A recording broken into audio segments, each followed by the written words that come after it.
আল্লাহ তাআলা আনহু বলেন, রাসূল সাল্লাল্লাহু আলাইহি ওয়াসাল্লাম বলেছেন, লা তুয়াইয়িরু লা তুয়াইয়িরুল মুসলিমিনা, খবরদার কখনো কোন মুসলমানের দোষ ত্রুটি প্রকাশ করো না।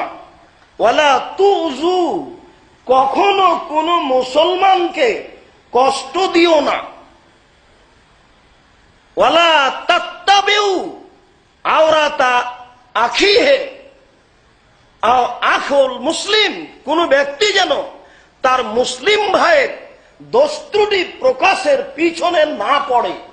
এই পর্যন্ত বলার পরে আল্লাহ রাসূল বলছেন, অমাই ইয়াত্তাবে আওরাতা আখিহে, যেই ব্যক্তি তার ভাইয়ের দোষ ত্রুটি উদ্ঘাটন করার জন্য চেষ্টা করবে, ইয়াত্তাবে আল্লাহু আওরাতাহু, তখন আল্লাহ তাআলা নিজে তার দোষ ত্রুটি পেশ করার জন্য লেগে যাবেন। তাহলে আপনার প্রতিপক্ষ হয়ে গেলেন আল্লাহ। যারা দুনিয়াতে মানুষের দোষ ত্রুটি প্রকাশ করার সমাজে চেষ্টা করে, তাদের প্রতিপক্ষ হলেন আল্লাহ। এই কথাটা খুব ভালোভাবে মনে রাখতে হবে। এই কথাটা যদি আপনার অন্তরে বিশ্বাস থাকে, তাহলে সমাজ একেবারে সুন্দর হয়ে যাবে। এক হাদিসের ভিত্তিতে সমাজ শান্ত। আপনাকে এইভাবে বিশ্বাস রাখতে হবে যে আমার যতই শত্রু হোক, আমি যদি তার পিছনে লাগি, তাহলে আমার পিছনে আল্লাহ লাগবেন। এই বাক্যের পর আল্লাহ রাসূল বলছেন, অমাই ইয়াত্তাবিউল্লাহ ইয়াফসাহু ওয়ালাউ ফি যাওফি রাহলিহি, যার পিছনে আল্লাহ লেগে যাবেন, আল্লাহ তাকে অপমান করেই ছাড়বেন, সে যদি তার ঘোড়ার, তার উটের পেটের ভিতরে লুকিয়ে থাকে তবুও। শেষের বাক্যের অর্থ কি? শেষের বাক্যের অর্থ হলো এই যে কেউ যদি কারো দোষ ত্রুটি প্রকাশ করার পরে পৃথিবীর কোন স্থানে গিয়ে লুকায়, মাটির ভিতরে গিয়ে লুকায়, তবু আল্লাহ তাকে জাতির সামনে অপমান করেই ছাড়বেন। তার বিষয়টি আল্লাহ প্রকাশ করেই ছাড়বেন। এই কথা আল্লাহ রাসূল বললেন যে কেউ যদি কারো দোষ ত্রুটি প্রকাশ করার পরে লুকিয়ে যায় তার সওয়ারির পেটের ভিতরে, তবু আল্লাহ তাকে ছাড়বেন না, অপমান করবেন। কেন? আল্লাহ তখন তার প্রতিপক্ষ, যাকে কেউ ঠেকাতে পারে না, যিনি হচ্ছেন পরাক্রমশালী। সম্মানিত মসজিদের মুসল্লি, আপনাকে দোষ ত্রুটি ঢেকে রাখার বিষয়টি খুব জোরালোভাবে পেশ করছিলাম।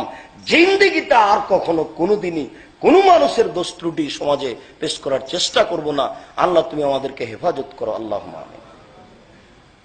মহান আল্লাহ বলেন, ওয়ালা ইয়াগতাব বাযুকুম বায, অবশ্যই তোমাদের কেউ যেন কারো গীবত পরনিন্দা না করে।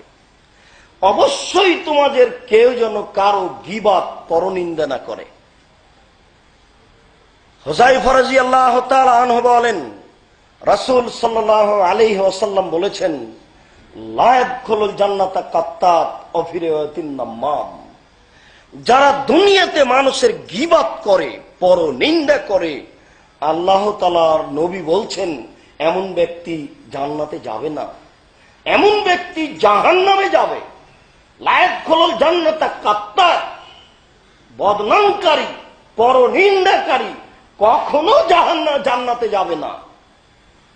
এই কারণেই আল্লাহ তাআলা বলছেন, ওয়াইলুল লিকুল্লি হুমাযাতিল লুমাযা, সামনে নিন্দা করে যারা, পিছনে নিন্দা করে যারা, তাদের জন্য ওয়াইল নামক জাহান্নাম সুনিশ্চিত।